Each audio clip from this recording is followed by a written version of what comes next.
আমি উপস্থিত হয়েছি তেখেতে এতে আপনাদেৰ শুভেচ্ছা জানাবো।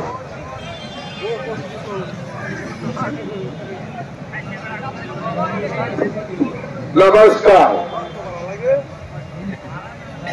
মই আজি এই পবিত্ৰ ঈদগাহত আপোনালোকৰ লগত এই সমূহীয়া প্ৰাৰ্থনাত আহি উপস্থিত হৈছো।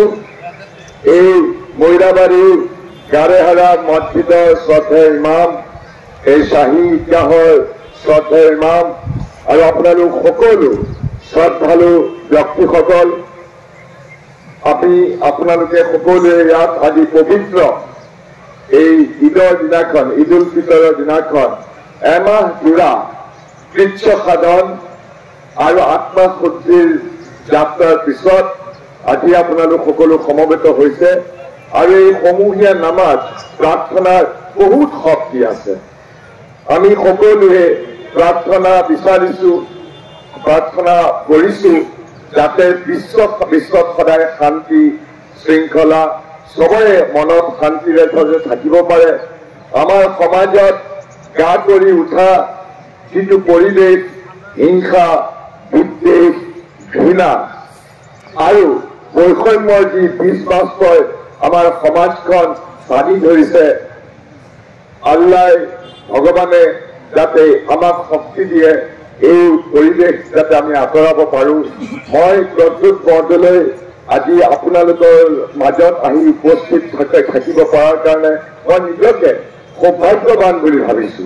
মই আপোনালোকৰ ওচৰত সকলোকে প্ৰাৰ্থনা জনাইছো যাতে আপোনালোকে দোৱা কৰে, যাতে আমি সকলোৱে মিলি পৰিৱেশ উন্নত কৰিব পাৰো আৰু বিশ্ব শান্তি, ভাতৃত্ব এই পৰিৱেশ যাতে আমি ঘূৰাই আনিব পাৰো। মই আপোনালোকৰ পৰা দোৱা বিচাৰিছো।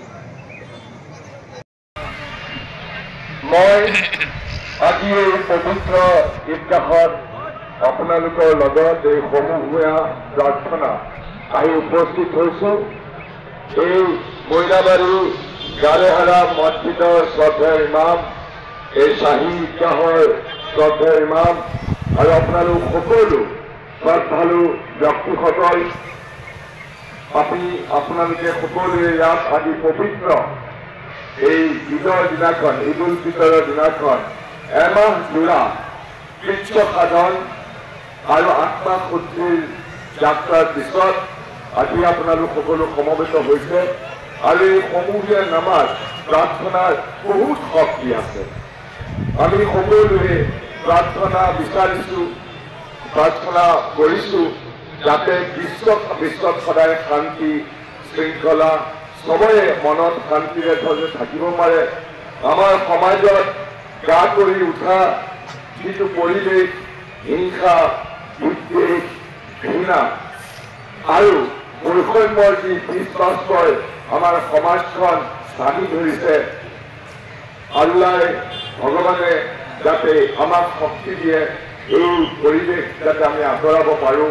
মই প্ৰদ্যুৎ বৰদলৈ আজি আপোনালোকৰ মাজত আহি উপস্থিত থাকিব পৰাৰ কাৰণে মই নিজকে সৌভাগ্যৱান বুলি ভাবিছো।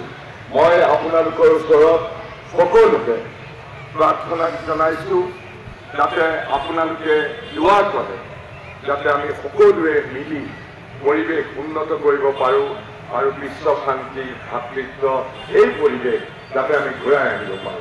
মই আপোনালোকৰ পৰা দোৱা বিচাৰিছো।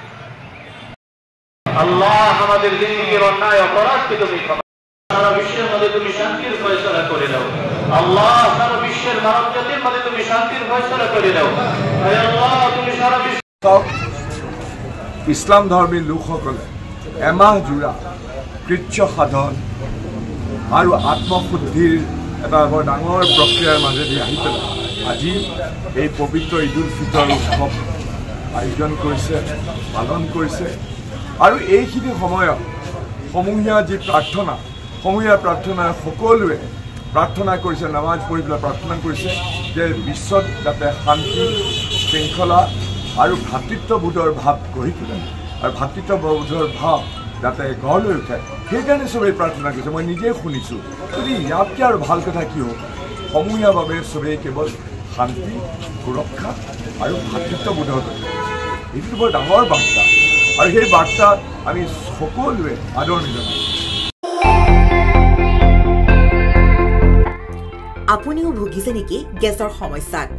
গেছ আৰু লিভাৰ ৰিলেটেড সকলো সমস্যাৰ একমাত্ৰ সমাধান গেষ্ট্ৰচিটি।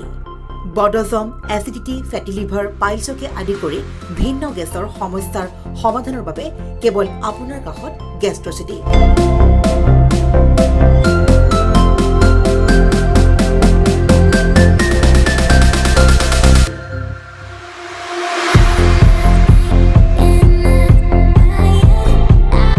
ভিজিট কৰক গেষ্ট্ৰচিটি, গুৱাহাটী, হাতীগাঁও চাৰিআলি। যোগাযোগ নম্বৰ 7577999909।